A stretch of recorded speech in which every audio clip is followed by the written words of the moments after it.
Hello welcome to my mini vlog. ಹೊಸ್ದಾಗಿ vlog ಶುರು ಮಾಡ್ತಾ ಇದ್ದೀನಿ. ಇವತ್ತು ಅಪರೂಪಕ್ಕೆ ಉದ್ದಿನಕಾಳು ತಿನ್ನಬೇಕು ಅಂತ ಅನ್ನಿಸ್ತು. ಯಾರಿಗೆಲ್ಲ ಉದ್ದಿನಕಾಳು ಇಷ್ಟ ಕಮೆಂಟ್ ಮಾಡಿ ತಿಳಿಸಿ.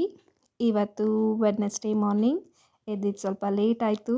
ಸೊ ಬೇಗ ಬೇಗ ಕಸ ಗುಡಿಸಿ ರಂಗೋಲೆ ಹಾಕಿದೆ. ನೋಡಿ ನಾ ಎಲ್ಲ ಬಿಸಿಲು ಕಾಯ್ತಾ ಮಲಗಿದೆ.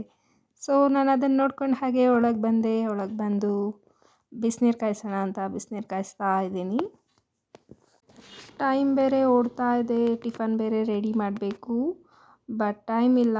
ಸೊ ಹಾಗಾಗಿ ನೈಟ್ ನಾನು ಮಟನ್ ಸಾಂಬಾರು ಮಾಡಿದ್ದೆ, ಅದಕ್ಕೇ ರೈಸ್ ಮಾಡಿಬಿಟ್ಟು ಮೊಟ್ಟೆ ಬೇಯಿಸೋಣ ಅಂತ ಬೇಯಿಸ್ತಾ ಇದ್ದೀನಿ. ಇವತ್ತು ಯಾಕೋ ಉದ್ದಿನಕಾಳು ನೆನಪಾಗೋಯ್ತು, ತಿನ್ನಬೇಕು ಅಂತ ತುಂಬ ಆಸೆ ಆಗ್ತಾಯಿತ್ತು.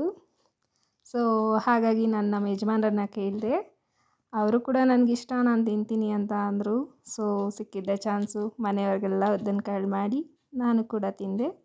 ಉದ್ದಿನಕಾಳಿಗೆ ಇಲ್ಲಿ ನಾನು ಉದ್ದಿನಕಾಳನ್ನ ಫಸ್ಟು ಬೇಯಿಸ್ಕೊಂಡು ಅದಕ್ಕೆ ಕೊಬ್ಬರಿ ತುರಿ, ಬೆಲ್ಲ, ಏಲಕ್ಕಿ ಪುಡಿ ಮತ್ತು ಸ್ವಲ್ಪ ತುಪ್ಪ ಹಾಕ್ಕೊಂಡು ಎಲ್ಲ ಚೆನ್ನಾಗಿ ಮಿಕ್ಸ್ ಮಾಡಿ ಒಂದು ಹಾಫ್ ಆನ್ ಅವರ್ 1 ಅವರ್ ಅದನ್ನು ನೆನೆಯಕ್ಕೆ ಬಿಡ್ತೀನಿ. ಯಾಕೆಂದರೆ ಬೆಲ್ಲ ಎಲ್ಲ ಕರಗಿ ಅದು ನೀರಾಗಿ ಸ್ವೀಟೆಲ್ಲ ಹೀರ್ಕೋಬೇಕು ಕಾಳು. ಸೊ ಹಾಗಾಗಿ ನಾನು ಅದನ್ನು ಸ್ವಲ್ಪ ಟೈಮ್ ಹಾಗೆ ಮ್ಯಾರಿನೇಟ್ ಮಾಡ್ತೀನಿ.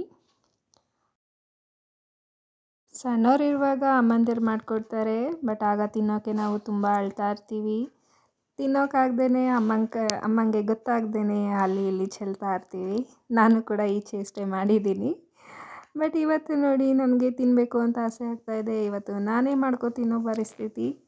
ಬಟ್ ಓಕೆ, ತಿನ್ನಬೇಕು ಅಂತ ಅನಿಸಿದೆ, ಇದು ಹೆಲ್ದಿ ಕೂಡ. ಸೊ ಇವತ್ತು ಉದ್ದಿನಕಾಳು ಮಾಡಿದೆ, ಮನೆಯವ್ರಿಗೆಲ್ಲ ಕೊಟ್ಟೆ, ನಾನು ಕೂಡ ತಿಂದೆ. ಇವತ್ತಿನ ನನ್ನ ರೊಟೀನ್ ಹೀಗಿತ್ತು. ಟೇಕ್ ಕೇರ್, ಬಾಯ್ ಬಾಯ್.